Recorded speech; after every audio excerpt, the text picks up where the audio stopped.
कसरी लिनुहुन्छ तपाईहरुले अन्यथा नलिनु होला केही बोल्नमा रङ वर्डहरु आछ भने त्यसको लागि क्षमा प्राप्त। हेलो नमस्ते नमस्कार म हो निर्मल र विशेष गरी जापानमा रहनुहुने सम्पूर्ण नेपालीलाई मेरो नमस्कार। र यहाँनिर एउटा सर्टकटमा भिडियोमा एउटा कुरा, जापानमा रहनुहुने 100% नेपालीमा 5% नेपाली मात्र रमाइलो लाइफ कटाउँदै हुनुहुन्छ है। 95% नेपाली चाहिँ घिजिपिटी अथवा अलमल्लिएर अथवा अल्झिएर, सो त्यो मध्ये एउटा म पनि हो। र यहाँनिर मैले तपाईहरुलाई एउटा राम्रो व्यापार अथवा राम्रो बिजनेसको स्किल लिएर आएको छु।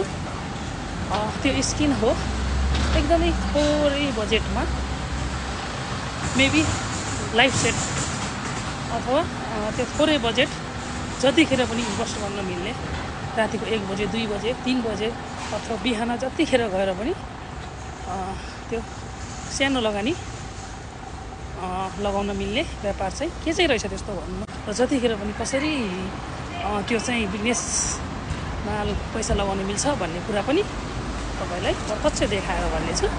सो म हाल कामाताको गल्लीमा हिँडिरहेको अवस्था तरकारी लिएर,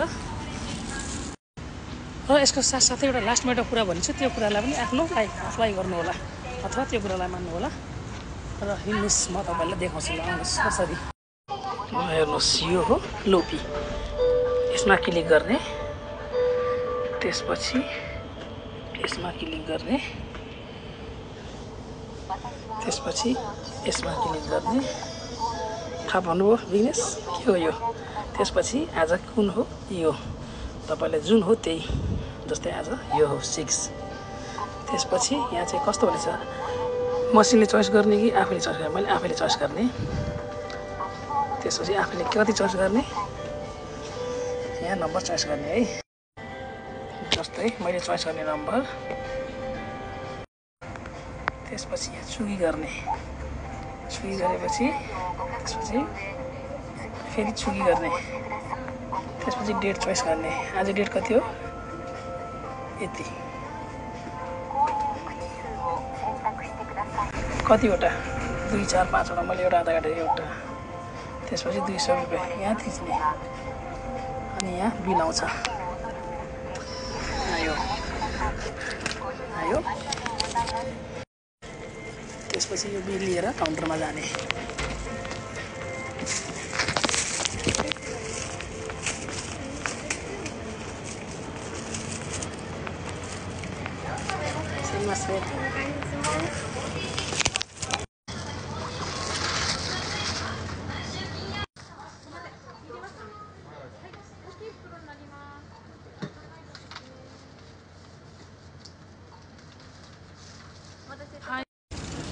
ल यो साँच्चीकै एउटा लो बजेटमा फ्युचर सेट बिजनेस हो हैन यो।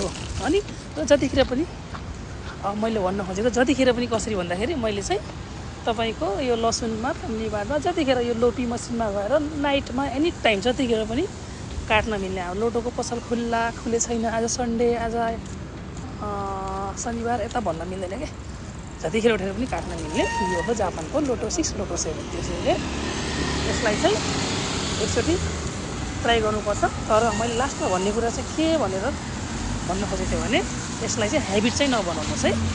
कहिलेकाहीँ चाहिँ महिनामा एकचोटि अथवा वर्षमा 4-5 चोटि काट्नुहोस्, तर ह्याबिट नबनाउनुहोस्। मैले चाहिँ आज धेरै दिनपछि। Thank you for watching this video.